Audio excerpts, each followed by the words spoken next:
Welcome to First Page Fridays, a video series from the Ames Free Library. Join us each week as AFL staff share the first pages of books from a wide variety of genres.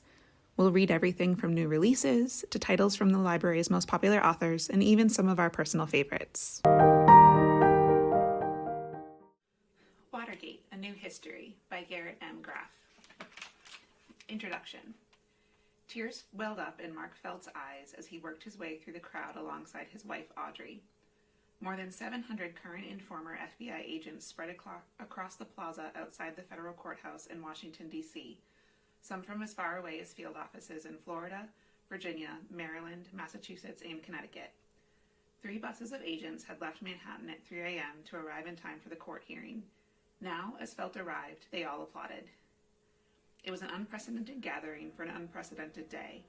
The April 20th, 1978 arraignment of Felt, the Bureau's former No. 2 official, alongside former FBI Acting Director L. Patrick Gray III and a third Bureau leader, Edward S. Miller, on felony charges that they did unlawfully, willingly, and knowingly combine, conspire, confederate, and agree together to injure and oppress citizens of the United States by authorizing FBI agents to conduct illegal break-ins and surveillance.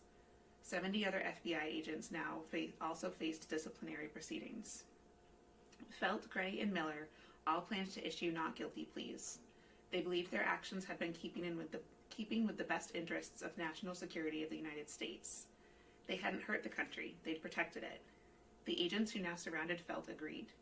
When these men acted, they were doing what Attorney General Richard Kleindienst, the White House, the Congress, and the American public wanted and needed to have done at that time.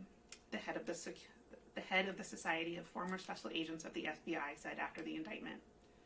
At the courthouse entrance, Felt and his wife paused to hear 2 agents, one current, one former, read out statements of support. Felt looked out at the men who embodied the Bureau to which he dedicated his life, the men he'd once hoped to lead himself as Hoover's hand-picked successor as director, an opportunity he'd been robbed of.